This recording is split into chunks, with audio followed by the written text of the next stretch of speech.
A young Ed and Lorraine Warren are at an antique shop, speaking to a woman who believes an evil entity in her shop caused her father to commit suicide.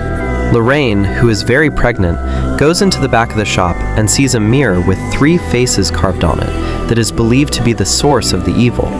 She touches the glass, which causes a crack and makes Lorraine's reflection smile sinisterly at her. She sees some visions before she starts to go into painful labor.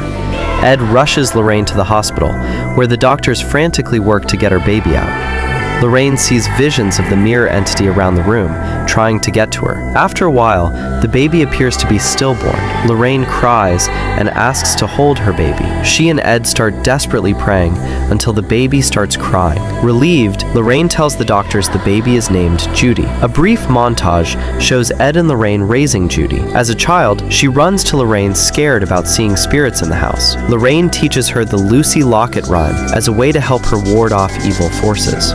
1986. We meet the Smurl family. Father Jack, Mother Janet, Jack's parents John and Mary, and daughters Heather, Dawn, Shannon, and Karen. The family attends Heather's confirmation and celebrates her birthday. John has bought her an antique mirror as a gift, the same mirror that the Warrens encountered. As the Smurls are cutting cake, a light from the ceiling comes crashing down onto the table and gives Heather a cut on her head. After decades of paranormal investigations, Ed and Lorraine Warren thought they had seen everything. However, this particular case in Pennsylvania would be the one that brought their careers to an end. Ed and Lorraine are currently on a hiatus from paranormal work, choosing to give lectures at a university. They have dinner with a now adult Judy, who is implied to still be experiencing hauntings, something that Lorraine notices at the restaurant, as it looks like Judy is whispering in tongues. The Smurls begin to experience strange occurrences. Janet is on the phone and has the cord pulled back, believing it to be the younger girls playing a prank, until she sees that nobody is in the closet where the phone was pulled into. Later, Shannon sees one of her toy dolls moving on its own before it floats up, and she sees the creepy image of an old hag spirit smiling at her, causing her to scream and run out of her room in a panic. Heather and Dawn are creeped out by the carvings on the mirror and leave it out on the street for the garbage men to pick up. In the morning, when the mirror is being crushed inside the truck, Dawn starts to get sick and begins to vomit blood into the glass before she is taken to the hospital.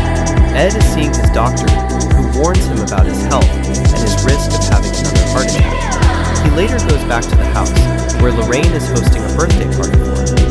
Judy brings her boyfriend, Tony Sparrow, whom she has been seeing for 6 months. Father Gordon also attends, telling the Warrens that the Smurls have been trying to get in touch with them, but the Warrens are still on their hiatus.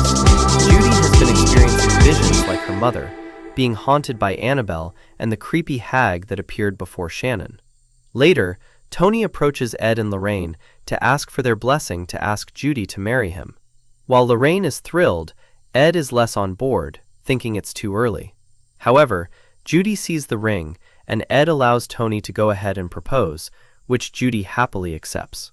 Back at the Smurl house, the girls show concern for what is happening, but Jack doesn't believe there is any correlation between what happened to Dawn and anything else going on. Later at night, something causes Jack to levitate over his bed. Meanwhile, Heather watches a video from her party and slows down to see an image of a demonic face blowing out her candles next to her. Janet gets Jack down while the ghost of an axe-wielding maniac tries to attack Heather. The Smurls later take their story to the press, with word spreading about their haunting. Lorraine takes Judy dress shopping. The store attendant leaves Judy alone in the dressing room, surrounded by mirrors. Judy starts to feel claustrophobic and finds the creepy hag ghost underneath her dress. Lorraine and the store lady come in to find Judy on the floor, having a panic attack.